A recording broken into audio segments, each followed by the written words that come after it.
ఇది చూడండి. ఈ వీడియో చూస్తే అతను కావాలని ఉద్దేశపూర్వకంగా ఆవిడ్ని టచ్ చేసినట్టుంది కదా. ఆయనని ఇది తప్పు, ఇలా చేయకూడదు అని నిలదీయాలని ఉంది కదా. కానీ అందులో తప్పు అనేది అబ్బాయిది కాదు, అమ్మాయిదని మీకు తెలుసా? అయితే జనవరి 16, 2026 కూచిపూడి నుంచి పైనూరుకు వెళ్తున్న బస్సులో రద్దీగా ఉంది. ప్రయాణికులు ఒకరినొకరు తాకుతూ నిలబడి ఉన్నారు. దీపక్ అనే వ్యక్తి 42 ఏళ్ల సేల్స్ మేనేజర్ బ్యాగ్ పట్టుకుని నిలబడి ఉంది. స్మిత మస్తాపా 35 ఏళ్ల సోషల్ మీడియా ఇన్ఫ్లుయెన్సర్ అతని పక్కనే నిలబడి ఉంది. బస్సు బ్రేకులు వేస్తూనే ఉన్నాడు. అది ఆ విషయం తనకు తెలుసు, ఆ నిల్చున్న దీపక్ కు తెలుసు. కానీ అనుకోకుండా దీపక్ ఎల్బో అంటే అనుకోకుండా తగులుతుంది. సుస్మిత ఫోన్ తీసి సెల్ఫీ వీడియో రికార్డ్ చేసి ఆవేశంగా, ఇది ఉద్దేశపూర్వకమే, మీరు నన్ను అనుచితంగా తాకారు, ఇలాంటి వారి పబ్లిక్ ఎక్స్పోజ్ చేయాలని కెమెరాలో చూడండి ప్రజలారా, ఈ మనిషి బస్సులో మహిళలను హరాస్ చేస్తున్నాడు, ఇంకో మహిళతో కూడా ఇలాగే చేయొచ్చు అనేసి తను చెప్తుంది. ఈ వీడియోని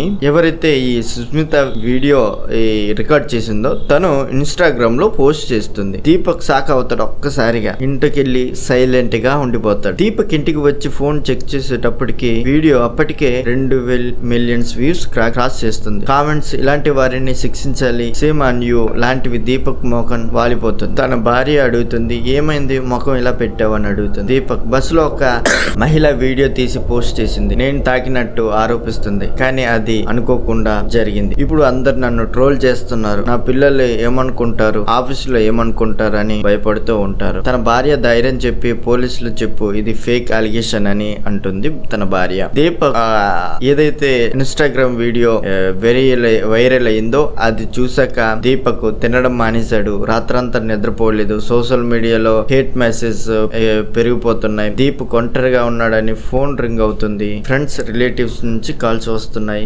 ఏడుస్తున్నాడు. మానసిక ఒత్తిడి ఎక్కువైపోయి జనవరి 18, 2026 దీపక్ బెడ్రూమ్ లో అతను బాధపడుతూ ఉన్నాడు. నేను ఏ తప్పు చేయలేదు, బస్ రద్దీలో తగిలింది అంతే, ఇప్పుడు నా జీవితం నాశనం అయింది, పబ్లిక్ సేవింగ్ ఇంకా సహించలేను. అతను ఉరివేసుకున్నాడు. ఇంట్లో తల్లిదండ్రులు, దీపక్ తల్లిదండ్రులు అందరూ నా కొడుకు నిర్దోషి, ఆ వీడియో వల్లే ఇలా జరిగిందని, ఆమెని శిక్షించాలని చాలా ప్రయత్నించారు. అయితే దీపక్ తల్లి కంప్లైంట్ ఇస్తుంది. Sub inspector VR Arun enter అవుతాడు. దీపక్ తల్లి ఎవరైతే VR Arun enter sub inspector ఉన్నారో అతనికి, సార్ స్మిత మా కొడుకును ఫాల్స్ ఎలిగేషన్ వేసి ఆరోపించి వీడియోస్ వైరల్ చేసి అతను బ్యాగ్ పట్టుకుని ఉన్నాడు, ఉద్దేశపూర్వకంగా కాదని, ఆమె వ్యూస్ కోసం ఇదంతా చేసిందని పోలీస్ స్టేషన్ కి వెళ్ళి అక్కడ ఎవరైతే సబ్ ఇన్స్పెక్టర్ ఉన్నారో వాళ్ళకి కంప్లీట్ చేస్తారు. ఇప్పుడు ఎవరైతే ఈ సబ్ ఇన్స్పెక్టర్ ఉన్నారో, మేడం మేము ఇన్వెస్టిగేషన్ చేసి దీన్ని మేము కేసుని చేస్తామనేసి సెక్షన్ 108 కింద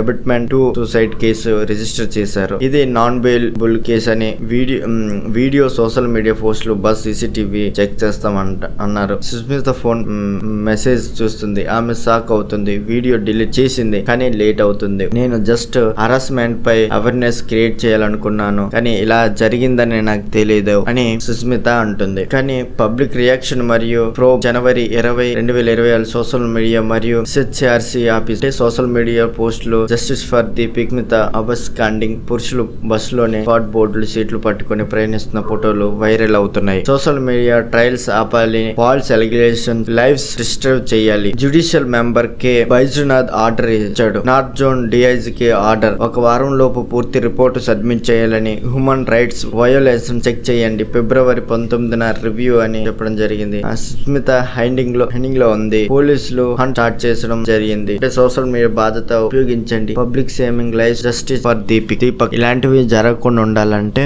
మనం ఎవరైతే ఇన్ఫ్లుయెన్సర్స్ ఉన్నారో వాళ్ళ యొక్క బాధ్యతని ఒక బాధ్యతలాగా చూడాలి. అంతేగాని మనకేదో ఇన్ఫ్లుయెన్సర్ ఉంది కదా, వ్యూస్ కోసం ఏది పడితే అది చేస్తే, ఇలాంటి ఫాల్ ఎలిగేషన్ పెట్టి ఒక మనిషి జీవితాన్ని నాశనం చేయాలంటే అది ఎంతవరకు కరెక్టో, అది అమ్మాయి కానీ అబ్బాయి కానీ ఎవరైనా సరే, కానీ ఇలాంటి చేస్తే అది అబ్బాయిదైనా అబ్బాయిదైనా ఎవరిదైనా తప్పుని తప్పు అని చెప్పాలి. అందరూ దీన్ని ఖండించకపోతే రేపు పొద్దున ఇలాంటి ఫాల్ ఎలిగేషన్స్ ఇంకా చాలా ఎక్కువ అవుతాయి. అబ్బాయికని కాదు, అమ్మాయిని కాదు, ఎవరైనా ఒక హక్కు అనేది ఎవరి హక్కు వాళ్ళకు ఉంది కాబట్టి ఆ హక్కుని సద్వినియోగం చేసుకుని మనం ముందుకు సాగాలి తప్ప దాన్ని దుర్వినియోగం చేసి దాన్ని మనం ఎలా యూజ్ చేయాలో అలా యూజ్ చేయకుండా వేరే విధంగా యూజ్ చేసుకొని దాన్ని మనల్ని ఇంకా దిగజారే స్థితికి తీసుకెళ్లి ఇలాంటి పరిస్థితిని తీసుకురాకుండా ఎవరైతే ఇన్ఫ్లుయెన్సర్స్ ఉన్నారో వారికి కూడా నా విజ్ఞప్తి, ఏదైతే అక్కడ ఏం జరుగుతుందో దాన్నే మనం వివరించి చెప్పాలి. దాన్నే మనం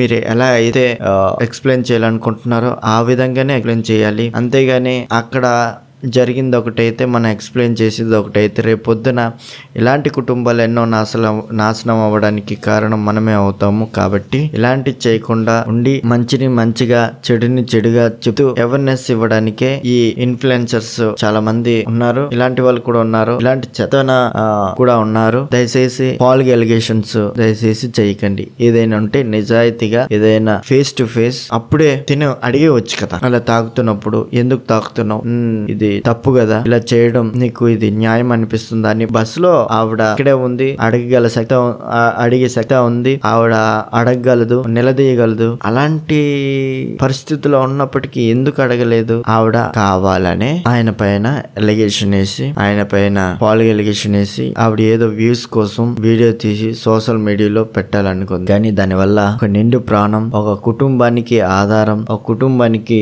అండ, కుటుంబానికి ఒక తల లాంటి మనిషి ఇప్పుడు చనిపోవడం జరిగింది. దానికి బాధ్యత ఆ అమ్మాయి భరించాలి. అలాగే ఈ అమ్మాయి కూడా అవుట్ ఆఫ్ కంట్రీ వెళ్ళిపోయిందని వాత. దయచేసి ఆ అమ్మాయి ఎక్కడున్నా తెచ్చి అమ్మాయిని శిక్షించాలని నేను కూడా ఈ వీడియో తరపున మీకు తెలియజేస్తున్నాను. ఈ వీడియో కనుక మీకు నచ్చినట్లయితే కింద కామెంట్స్ లో తెలియజేయండి. Thank you for watching. Love you all. మీరు కూడా ఎవరికి సపోర్ట్ చేస్తారో కింద కామెంట్స్ లో తెలియజేయండి.